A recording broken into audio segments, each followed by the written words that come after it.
All right, guys, welcome back to the Philadelphia Union podcast. I'm Zero. Thank you for joining me. This is going to be a short one, but I definitely needed to talk about this. As you can see there, Marco Fabian, or Fabian, however you want to pronounce it, the Mexican international, is in with the Philadelphia Union. This is a huge, huge signing, potentially the most expensive signing in club history, bringing in the new number 10 to sit in behind the forwards. This is got me very excited because we needed a high-class player like this, especially to replace Bork Dochkow, and we definitely found one. Now, if he could just stay healthy, that's my only concern, is can Marco stay healthy and produce? I have no doubt he will produce as long as he stays healthy, so that's just all on that. But this is a really big signing. He's a Mexican international, lots of experience. He's still only like 29 years old or something like that, I think. So it's not like we're getting him right at the end of his career here. He still has some top-class years left, probably about 3 or 4 of them. And we got him for a year with an option for more.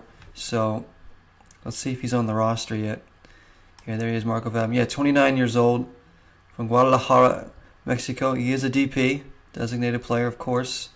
So, big signing there. I mean, this has got me very optimistic about the season.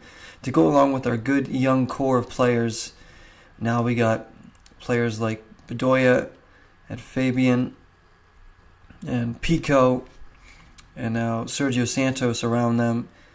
And it's got me very optimistic here. I want to talk about this other signing here. Kai Wagner's also in from Germany, the left back. Don't know much about him, but he's a youngster. He's only 21. He's another youngster in, but apparently they're really high on him, the franchise. And he could be our starting left back week 1. I'm not sure, but I feel like he could be. Our other left backs are Matt Real, the homegrown player, and of course Fabinho, who's always been with this team.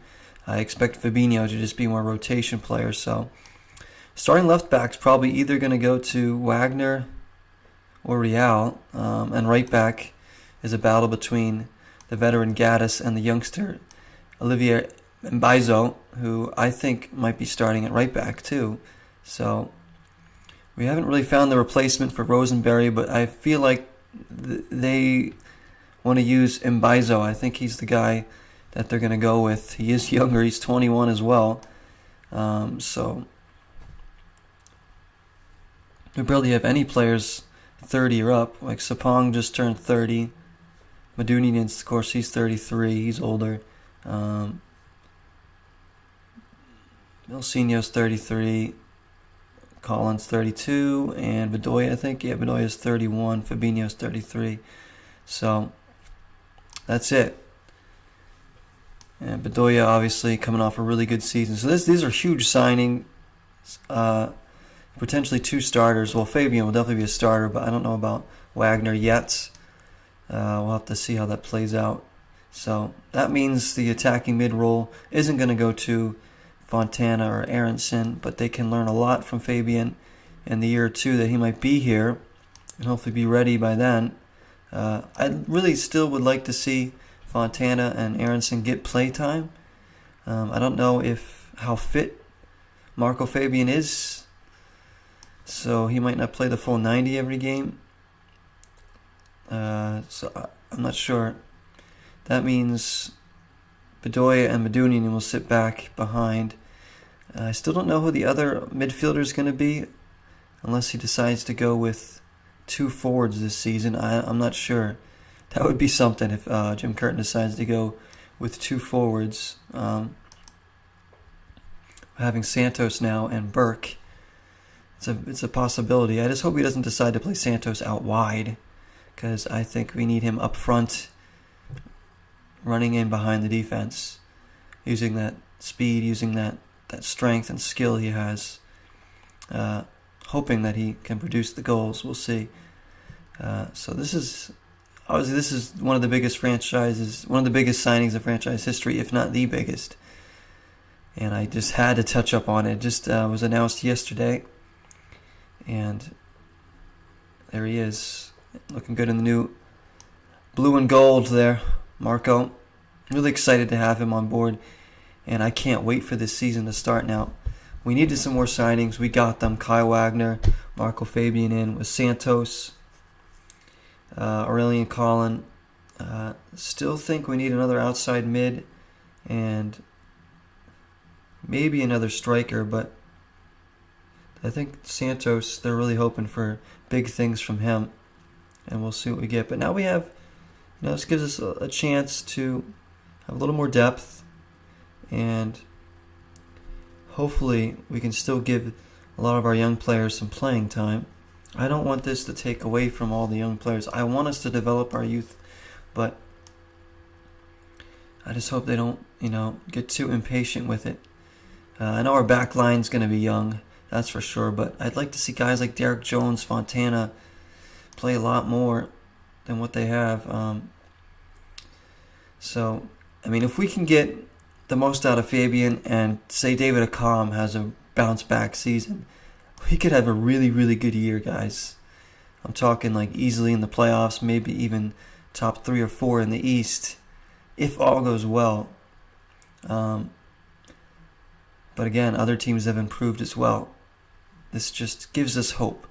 But we are a franchise of hope, just hoping for better, hoping for something good to happen, hoping for that chance to another trophy, or to add a trophy to our empty trophy case. But this city, I think, is just starving for a good team here in terms of soccer. The Union could be a lot more popular than they are if they could just put a good product on the field consistently. It's not like, they made the playoffs last year, and then they got to follow this up with an even further steps forward this season. They got to finish higher in the table. They got to win a playoff round. They got to, maybe win an Open Cup finally. They got to take some further steps up. But this shows there's more ambition under Ernst Tanner to improve the side. And I like that he was signing Kai Wagner, another young player from Europe coming in. We're not going to just sign a bunch of older players. I really, really like the direction of this club right now. I'm not going to lie, I really do. It's been, for once, we have plans now, Ever since I think Ernie Stewart came in, there's been more plans to do something with the club, as opposed to just sitting by and just, not really caring enough. I still think our owner needs to step up a little bit more, but this shows that we're willing to spend a little more money here in getting a player like Marco Fabian. So let me know what you guys think. I think that this is a really good pickup if he's healthy. There's a big if here, because if he goes down injured, I know he's had a bad back in the past. It's very, I don't know, that's what has me a little skeptical about it, is that if he gets injured, how long is he going to be out? Is he still going to be the same player when he comes back? Can he play a full season and be healthy? If he does, it's a brilliant signing, because we know he's going to produce goals and assists. So that's all it comes down to, really. We see the headline here: Mbaizo poised for big 2019 season. As I just spoke on him about being potentially the starting right back, which I have a feeling he will be. So, yeah, guys, huge signing and lots of potential going into the season. It's starting in less than a month now, and I'm really excited to start watching these games again. I love watching this team play. And I can't wait, guys. Let's hope that we can get off to a good start this season, get some goals, get some clean sheets, get players like David Accam going early, and just maybe we can compete for a good position in the table and give ourselves something to be excited for the rest of the season. So thanks for listening, guys. This was a short episode, I know, but got to touch on these big signings. And I hope to see you all again for the next one. So thanks for listening, and until next time, 0 is the number.